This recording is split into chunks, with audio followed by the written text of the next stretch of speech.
On Oblivion by Maureen Sanas. It is improper, however customary, to refer to the denizens of the dimension of Oblivion as demons. This practice probably dates to the Alestrian doctrines of the first-era prophet Maruk, which, rather amusingly, forbade traffic with diamonds, and then neglected to explain what daimons were.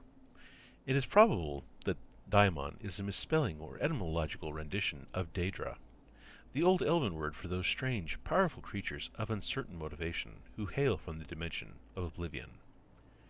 Daedra is actually the plural form. The singular is Daedroth.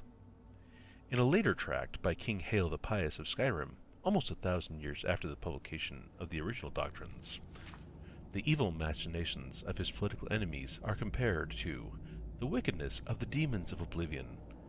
Their depravity equals that of Sanguine itself. They are cruel as Boethian, calculating as Moag Bal, and mad as Sheogorath. Hael the Pious thus long-windedly introduced 4 of the Daedra lords to the written record.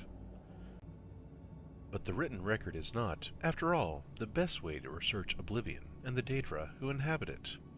Those who traffic with daemons seldom wish it to be a matter of public account. Nevertheless, scattered throughout the literatures of the First Era are diaries, journals, notices for witch burnings, and guides for Daedra slayers. These I have used as my primary source material. They are at least as trustworthy as the Daedra lords I have actually summoned and spoken with at length. Apparently, Oblivion is a place composed of many lands, thus the many names for which Oblivion is synonymous: Cold Harbor, Quagmire, Moonshadow, etc. It may be correctly supposed that each land of Oblivion is ruled over by one prince. The Daedra princes, whose names appear over and over in ancient records, though this is not an available test of their authenticity or explicit existence to be sure, are the aforementioned Sanguine, Boethian, Molag Bal, and Sheogorath, and in addition Azura, Mephala, Clavicus Vile, Vernima, Malkalth, Hormus, or Hermus, or Hormias, or Herma. There seems to be no accepted spelling. Mora, Namira, Jagalag, Nocturnal, Merhunus Dagon, and Periite.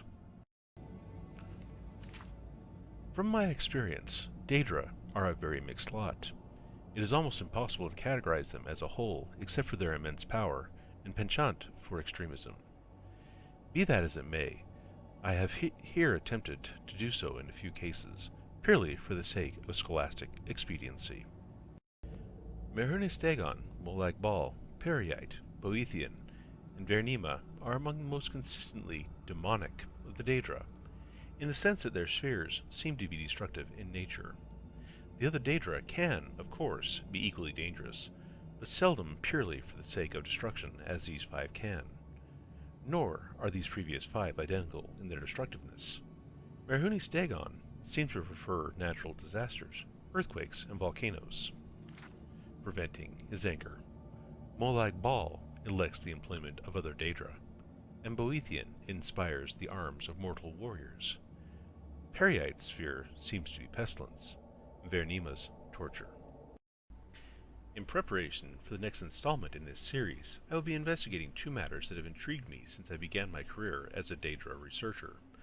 The first is on one particular Daedroth, perhaps yet another Daedra prince, referred to in multiple articles of Inculaba as Hircine. Hircine has been called the huntsman of the princes, and the father of man-beasts, but I have yet to find anyone who can summon him. The other, and perhaps more doubtful, goal I have is to find a particular means for mortal men to pass through to Oblivion.